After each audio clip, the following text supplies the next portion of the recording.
ಪ್ರಾಧಿಕಾರವನ್ನು ಎಲ್ಲದೂ ನೋಡುವಂಥದ್ದು ಯಾರಿದ್ದಾರೆ ಅವ್ರ ಗಮನ ತರ್ತೀನಿ.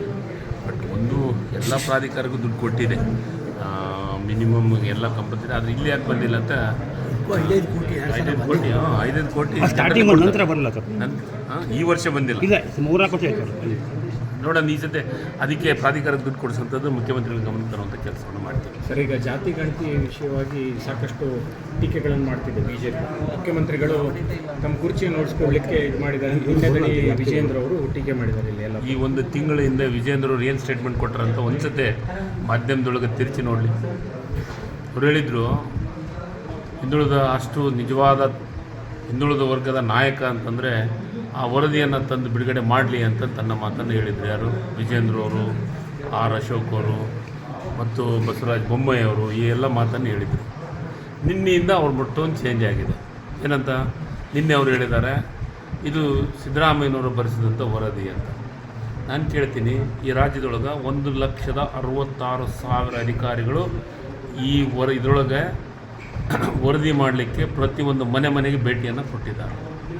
1,22,000 ಶಿಕ್ಷಕರು ಭೇಟಿಯನ್ನು ಕೊಟ್ಟಿದ್ದಾರೆ. ಅವಾಗ ಯಾರಿದ್ರು? ಬರೀ ಕಾಂಗ್ರೆಸ್ಸರು ಕೆಲಸ ಮಾಡಿದ್ರ? ಬರೀ ಹಿಂದುಳಿದ ವರ್ಗದವ್ರು ಕೆಲಸ ಮಾಡಿದ್ರ?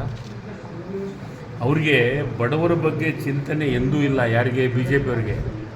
ಇದರೊಳಗೆ ಒಕ್ಕಲಿಗರು ಬಡವರಿದ್ದಾರೆ, ಲಿಂಗಾಯತ ಸಮುದಾಯದವರು ಬಡವರಿದ್ದಾರೆ, ಬ್ರಾಹ್ಮಣ ಸಮಾಜದವರು ಬಡವರಿದ್ದಾರೆ. ಅವರಿಗೆಲ್ಲರಿಗೂ ಬಡವರಿಗೆ ಏನಾದರೂ ಒಂದು ಸರ್ಕಾರದಿಂದ ಯೋಜನೆ ತರಬೇಕಂತ ಚಿಂತನೆ ಇರೋದು ಸಿದ್ದರಾಮಯ್ಯನವರಿಗೆ ಮಾತ್ರ.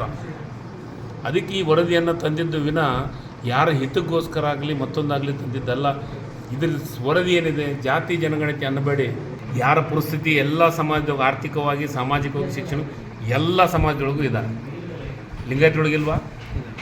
ಶಿಕ್ಷಣವಂತರು ಎಷ್ಟು ಮಂದಿ ಇದ್ದಾರೆ? ಎಷ್ಟು ಮಂದಿ ಬಡವರು ಇದ್ದಾರೆ?